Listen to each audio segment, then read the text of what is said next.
नमस्कार. आज आपण एका अशा घटनेवर बोलणार आहोत जी फक्त अनपेक्षित नव्हती, तर तिने थेट आपल्या सर्वोच्च न्यायव्यवस्थेच्या केंद्रस्थानीच खळबळ उडवली. म्हणजे विचार करा, भारतीय सर्वोच्च न्यायालय, कोर्ट नंबर 1, 6 ऑक्टोबर 2025 ची सकाळ. आणि भारताचे सरन्यायाधीश B.R. गवई त्यांच्या दिशेने एक बूट फेकला जातो, म्हणजे फेकायचा प्रयत्न होतो. आपल्याकडे ना या घटनेबद्दल बरीच माहिती आहे, रिपोर्ट्स आहेत. तर आज आपण जरा यावर खोलात बोलूया. काय घडलं, का घडलं, काय प्रतिक्रिया आल्या आणि याचे परिणाम काय झाले. सर्वोच्च न्यायालयात असं काहीतरी होणं हे नक्कीच गंभीर आहे. चला सुरुवात करूया. तर 6 ऑक्टोबरला सकाळी नेमकं काय झालं कोर्टात, तुम्ही सांगू शकाल? हो, नक्कीच. ही घटना आहे 6 ऑक्टोबर 2025 ची. सकाळचं कामकाज सुरू होतं सुप्रीम कोर्टात. कोर्ट नंबर 1 मध्ये सरन्यायाधीश B.R. गवई स्वतः बसले होते खंडपीठावर आणि कामकाज सुरू होतं.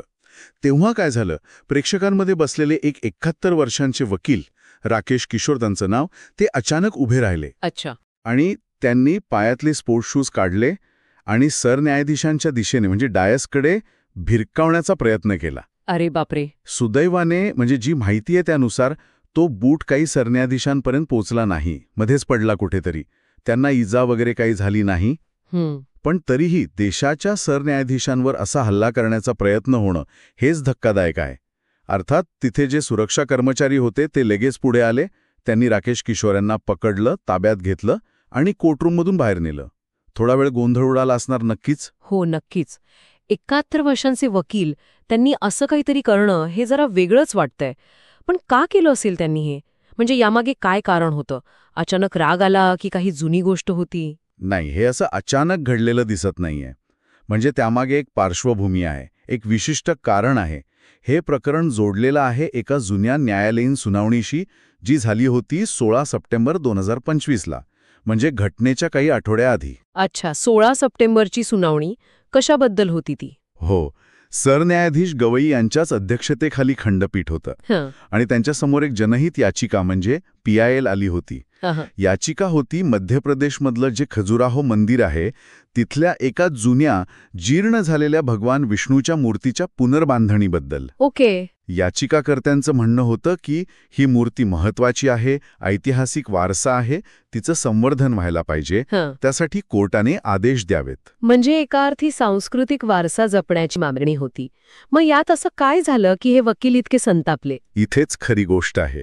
सरन्यायाधीशांनी ती याचिका फेटाळून लावली. अच्छा. पण फक्त फेटाळली नाही, तर त्यावर एक टिप्पणी केली.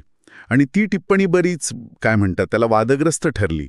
त्यांनी म्हटलं की ही याचिका म्हणजे प्युअरली पब्लिसिटी इंटरेस्ट लिटिगेशन आहे, म्हणजे केवळ प्रसिद्धीसाठी दाखल केली आहे. बापरे, पब्लिसिटी स्टंट असं म्हटल्यासारखं झालं ते तर. हो, अगदी. आणि इतकंच नाही, ते पुढे म्हणाले की याचिकाकर्त्याने अशा याचिका करण्याऐवजी जाऊन प्रार्थना करावी किंवा ध्यान करावं.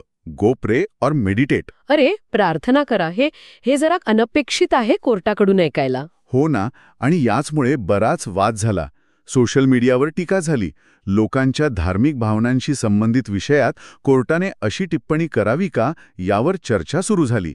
आणि असं दिसतंय की राकेश किशोर जे वकील आहेत ते याच टिप्पणीमुळे खूप नाराज झाले होते. म्हणजे त्या टिप्पणीचा हा थेट परिणाम होता असं म्हणायचं? हो, असं चित्र दिसतंय. कारण जेव्हा त्यांनी तो बूट फेकायचा प्रयत्न केला तेव्हा ते जोरजोरात घोषणा पण देत होते. काय घोषणा देत होते? रिपोर्ट्सनुसार ते ओरडत होते, सनातन धर्मा का अपमान नहीं सहेगा हिंदुस्तान. अच्छा, सनातन धर्माचा अपमान सहन करणार नाही. म्हणजे त्यांना ती टिप्पणी केवळ एका याचिकेवरची नव्हती वाटली, तर धर्माचा अपमान वाटला. बरोबर.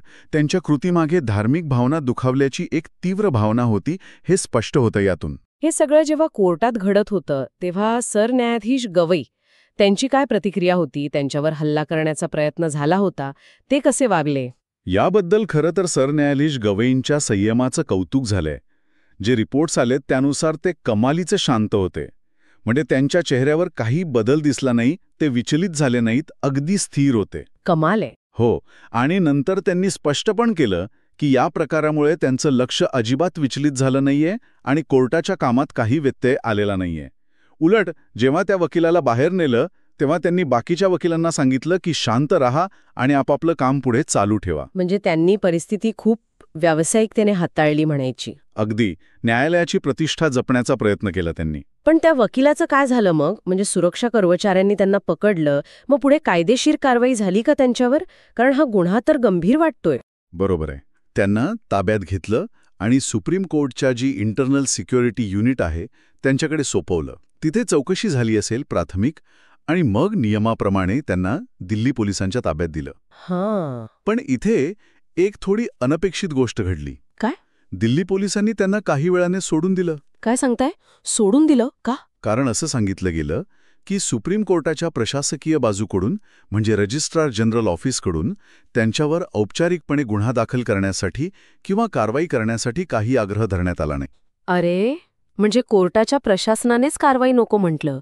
इतकी मोठी घटना घडून सुद्धा यामागे काय कारण असू शकतं? हे बघ, याचं नेमकं कारण तर समोर आलेलं नाहीये, पण अंदाज बांधता येतील. कदाचित त्या वकिलाचं वय 71 वर्ष ते लक्षात घेतलं असेल, किंवा सरन्यायाधीशांनी जी शांत भूमिका घेतली त्यामुळे प्रशासनाने पण जास्त ताणायचं नाही असं ठरवलं असेल. असंही असेल कदाचित. किंवा असंही असू शकतं की कंटेम्प्ट ऑफ कोर्टची कारवाई सुरू करून प्रकरण वाढवण्यापेक्षा ते तिथेच थांबवलेलं बरं असं त्यांना वाटलं असेल. पण हे सगळे अंदाज आहेत. म्हणजे त्यांच्यावर कायदेशीर कारवाई झाली नाही, पण मग काहीच परिणाम झाला नाही का? वकिलांच्या समुदायात यावर काही प्रतिक्रिया उमटली असेलच ना? हो, नक्कीच. जरी पोलिसांची किंवा कायदेशीर कारवाई झाली नसली तरी व्यावसायिक पातळीवर त्यांच्यावर कठोर कारवाई झालीय. जी बार काउन्सिल ऑफ इंडिया आहे, BCI, जी वकिलांवर नियंत्रण ठेवणारी संस्था आहे, त्यांनी याची खूप गंभीर दखल घेतली. अच्छा, BCIने काय केलं? बार काउन्सिलने तात्काळ ॲक्शन घेतली. वकील राकेश किशोर यांना देशभरात कुठेही वकिली करण्यापासून निलंबित केलं, तात्काळ प्रभावाने. निलंबित केलं म्हणजे लायसन्स सस्पेंड केलं? हो. त्यांच्यावर ठपका ठेवला की त्यांचं वर्तन हे न्यायालयाच्या प्रतिष्ठेला आणि सभ्यतेला धरून नव्हतं. एका वकिलासाठी हे अशोभनीय आहे असं म्हणलं. त्यामुळे जरी जेल झाली नसली तरी त्यांची प्रॅक्टिस थांबली. हे मोठं पाऊल होतं. हो, हे महत्वाचं आहे. म्हणजे कायद्याच्या कचाट्यातून सुटले तरी व्यावसायिक परिणाम भोगावे लागले. बरं, सुप्रीम कोर्टातल्या इतर वकिलांचं काय म्हणणं होतं? म्हणजे बार असोसिएशन वगैरे? हो, त्यांची प्रतिक्रिया पण तीव्र होती. सुप्रीम कोर्टातल्या 2 महत्त्वाच्या संघटना आहेत. एक supreme court officers association SCOA आणि दुसरी म्हणजे supreme court bar association SCBA, जी वकिलांची मोठी संघटना आहे. या दोन्ही संघटनांनी या कृत्याचा खूप कडक शब्दांत निषेध केला. त्यांनी म्हटलं की हे कृत्य म्हणजे थेट सरन्यायाधीशांच्या पदाचा आणि पर्यायाने पूर्ण न्यायव्यवस्थेचाच अपमान आहे. त्यांनी पण कारवाईची मागणी केली का?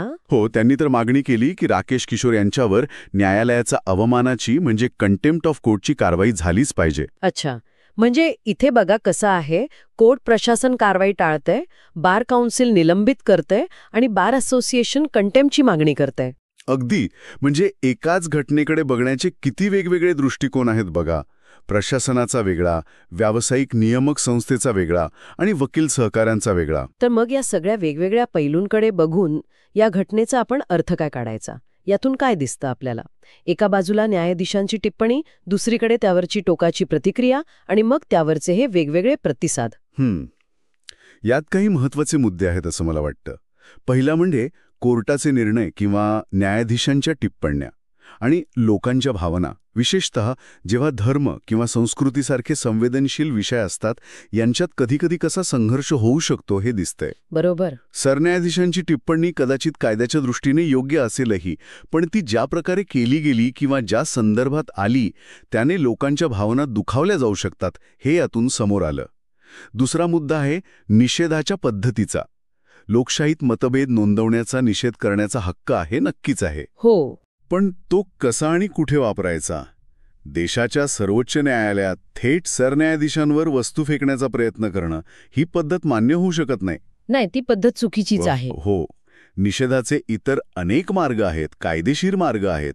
त्यामुळे ही पद्धत निवडणं चुकीचं होतं असं अनेकांनी म्हटलंय. म्हणजे तोच प्रश्न परत येतो की अभिव्यक्ती स्वातंत्र्य आणि संस्थांची प्रतिष्ठा यातला तोल कसा साधायचा? अगदी बरोबर.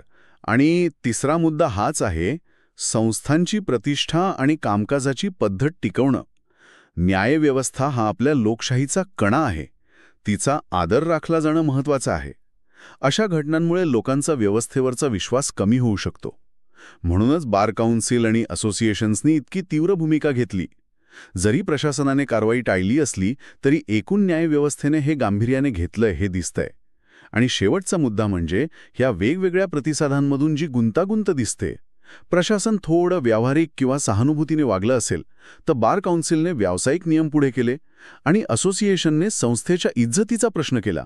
एकाच गोष्टीचे किती पदर आहेत बघा. आणि यातून अनेक प्रश्न उभे राहतात. कायदा, लोकभावना, अभिव्यक्ती या सगळ्याबद्दल विचार करायला लावणारी ही घटना आहे. तर आज आपण सुप्रीम कोर्टात 6 ऑक्टोबर 2025ला जे घडलं, सरन्यायाधीशांवर बूट फेकण्याचा प्रयत्न, त्याचा पूर्ण आढावा घेतला, त्यामागची कारणं पाहिली, सरन्यायाधीशांचा संयम बघितला, काय कारवाई झाली, काय नाही झाली आणि वेगवेगळ्या संस्थांच्या प्रतिक्रिया काय होत्या, हे सगळं समजून घेतलं.